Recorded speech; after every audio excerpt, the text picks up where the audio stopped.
மாட்டுக்கு தட்டை இருக்கிறதுக்கு வேலைக்கு வாங்க கூப்பிட்டுட்டு இங்கே வந்து ஆளுக்கு ஒரு அருவாளை வச்சுட்டு நின்று இருக்கிறீங்களே, ஏன்னா விரவு வெட்டுறதுக்காக போகிறீங்க? என்னத்துக்கு அருவாள் கையிலேயே வெடுக்குன்னு பிடுங்கி போட்டு போக வேண்டித்தானே?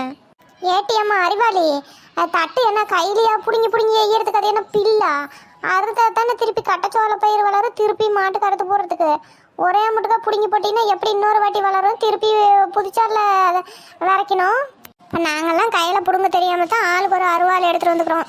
இவத்தான் அறிவாளி வெடுக்கொடுக்குன்னு பிடுங்கிவிட்டு போயிடுறாலாம். வந்து என்னத்துக்குன்னு நம்மளை கேள்வி கேட்டுட்டு இருக்கிறா. ஏன் 10 மணி இவளுகளும் நிஜமாலுமே அறிவு இருக்குமா இல்லை எங்கன்னா மூளையை கழட்டி வச்சுட்டு வந்துருவாளா வீட்டில்? அவன் அப்படித்தான் மதுரைக்கா பண்ணுவான். நாம் வாங்க மழை மழை அரைச்சிட்டு போவோம். வெயில் இருந்துச்சுன்னா அவன் முடிக்க பிப்பு எடுத்துக்க வேற. ஆமாம், அதுவும் சரிதான். என்ன இப்பவே வேற எல்லாம் சோளத்தை பயிரெலாம் சாஞ்சு போய் கிடக்குது இந்த அடிக்கிற காற்றுல. இன்னும் விட்டமாக மொத்தமாக மொரன்னு காஞ்சியே போயிடும். அப்புறம் வெறும் சருவு தான் கிடக்கும். இவகிட்ட பேச்சுக்கிட்டு நின்று விட்டுருந்தோம்னா நம்மளுக்கு தான் நேரம் ஆகுது. சரி மழை மழை அறுத்து சேர்த்துவோம். மாடு வேற பச்சையோட கிடக்கு. நான் முன்ன போய் ஒரு கத்தை அறுத்து போட்டுட்டு வந்துடுறேன். நீ அறுத்துக்கிட்டுரு. இவ போய் வீட்டில் அருவாள் எடுத்துகிட்டு வந்து அறுத்தா அறுக்கட்டும், இல்லைன்னா நின்று என்னமோ வேடிக்கை பார்த்துட்டு கிடக்கட்டும். ஏக்கா, எனக்கு அருவாளில் தான் அறுக்கணும்னு முன்னப்படி தெரியாதுல்ல. நீங்கள் சொல்லியிருந்தேன் நான் வரும்போதே ஒன்று எடுத்துகிட்டு வந்துருப்பில்ல. திருப்பி நான் 2 கிலோமீட்டர் நடந்து போய் எடுத்துகிட்டு வரணும். நீங்கள் என்ன மாட்டு கொட்டாயில் சோரி வச்சுருந்தீங்கன்னா போய் எடுத்துகிட்டு ஓடியாரீங்களா? நான் போயிட்டு வரதுக்கு நேரம் நெட்டவள்ளி. நான் ஒரு செம வேணா அறுத்துக்கிட்டு போய் மாட்டுக்கு போட்டுட்டு வரல வேணா எடுத்துகிட்டு வரேன். நீ அப்படி போய் உக்காந்துக்கிட்டு இல்லைண்ணா. நானும் பிள்ளை கொண்டு போய் மாட்டுக்கு எல்லாம் போட்டுட்டு நீஸ் தண்ணியை காமிச்சிவிட்டு இன்னொரு இடத்துல பிடிச்சி கட்டிவிட்டு அப்புறமா தான் வருவேன். நேராகவும் சரி நானும் போயிட்டுன்னா யார் வாடி சும்மா தானே கிடக்கும். அதை எடுத்து நீயும் 10 மணிக்கு 2 பேரும் அறுத்துக்கிட்டுருங்க.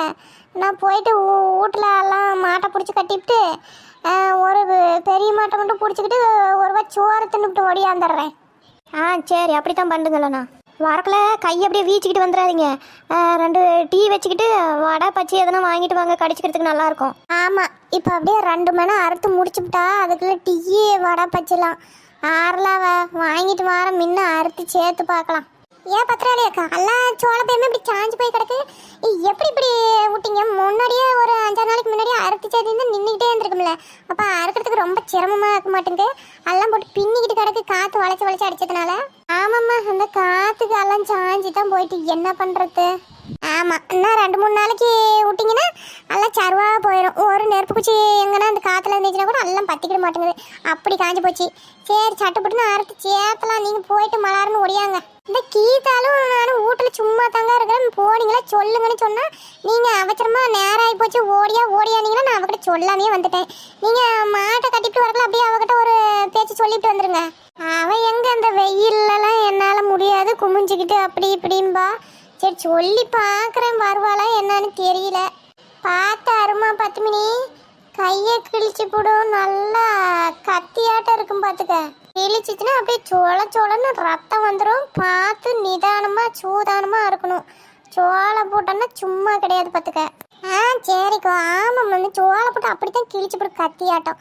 அது சுனையும் பொத்துக்கிடும். பார்த்து தான் இருக்கணும். மடமடன்னு அறுத்து சேர்த்துப்பிட்டீங்களாட்டுங்குது. அதுக்குள்ளேயுமே 2 கத்தை அறுத்துப்பிட்டீங்களே. ஆமாம் நெட்டவள்ளி, காலையில் நேரத்தில் கொஞ்சம் சட்டுன்னு அறுத்தமா தான் வேலை ஆகும்.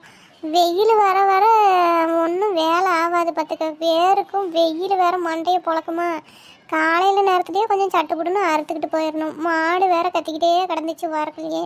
போய் என்னன்னு பார்க்கணும். நான் போட்டு ஓடியாந்துடுறேன். நீயும் 10 மணி அறுத்துக்கிட்டு இருங்க. என்ன அறுத்துக்கிட்டு காட்டை ஓட்டிப்பட்டு வேற வெள்ளாமல் பண்ணுறீங்களா இல்லை கட்டச்சோள பேர் ஓடுறீங்களாக்கா? அது எங்கே வேற வெள்ளாமல் பண்ணுறதுக்கு தண்ணி வேணுமே. கிணத்துல வேற தண்ணி வற்றி போச்சு. இந்த வருஷம் சரியான பிடிக்கும் மழையும் இல்லை. இதே கட்டச்சோள பயிரை விட்டு கொஞ்சம் நாளைச்சி விட்டு கொஞ்சம் உரம் வாங்கி போட்டோமா கொஞ்சம் அப்படியே வந்துடும். அதையே போட்டுக்கிட வேண்டித்தான். அப்புறம் பார்த்துக்கிட்டு தான் வேற வெள்ளாமல் பண்ணணும் 10 மணி. இப்போல்லாம் தண்ணி இல்லை வேற வெள்ளாமல் இதை ஓட்டிட்டு பண்ணுறதுக்கு. அதுவும் சரிதான். இந்த மாதம் மழையும் இல்லை, இந்த வருஷமே மழை இல்லை பார்த்துக்கிடுங்க. ஆமாம் பார்த்தியா, இந்த வருஷமெல்லாம் சரியான காய்ச்சல் காயும்.